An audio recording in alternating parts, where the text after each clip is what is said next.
এসে পড়েছি বরানগরের একটু ভেতর দিকে। এখানে এসে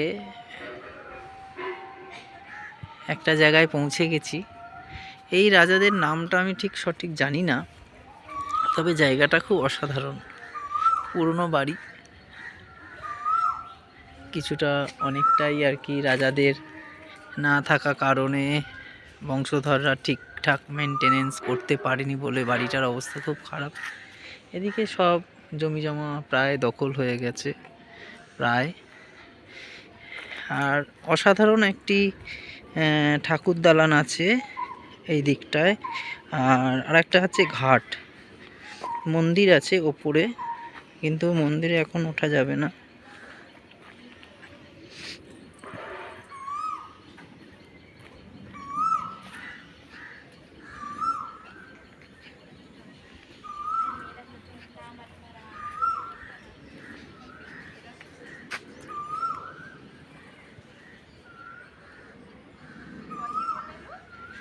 এই দিকটা পুরো ভগ্ন প্রায়। উপরে কাঠের সব খিলান টাইপের, পুরো বাড়িটা গাছে ভরে গেছে। এই দিকটা খুব মজার, পুরনো কাস্ট আয়রনের গ্রিল, অসাধারণ। এইটা গেট ছিল এক সময়, গেটে অসাধারণ সব কাজ।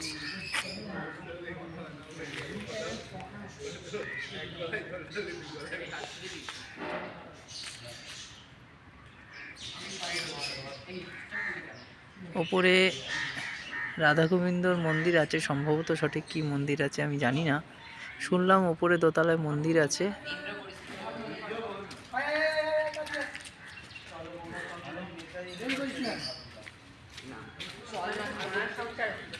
এটা একটা সুন্দর ঘাট, অসাধারণ লাগলো আমার। নিচের দিকে ঘাটটা নেমে গেছে। ঘাটের নাম হচ্ছে কলকাতা কর্পোরেশন এটা রক্ষণাবেক্ষণের হেরিটেজ করে রেখেছে। রানী দেবেন্দ্র বালা ঘাট, রানী দেবেন্দ্র বালা ঘাট। সিঁড়ি দিয়ে নিচের দিকে নেমে গেছে গঙ্গার ঘাটটা।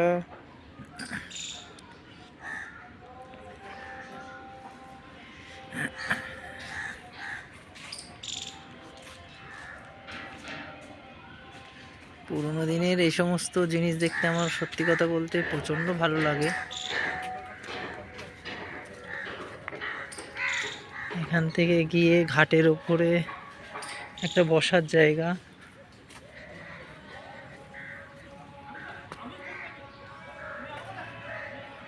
এটা গঙ্গা।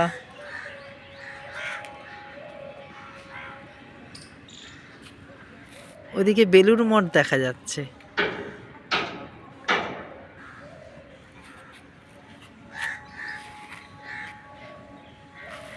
বংশধরদের ঠিকঠাক দেখাশোনার অভাবে রাজবাড়িটা প্রায় দখলের পথে।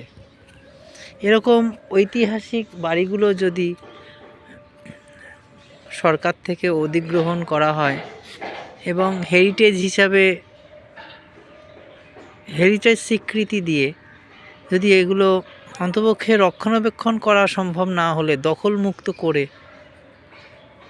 টুরিস্ট স্পট হিসাবে যদি এগুলোকে ব্যবহার করা হয়, আমার মনে হয় খুব ভালো। ওদিকে হাওড়ার ব্রিজ দেখা যাচ্ছে।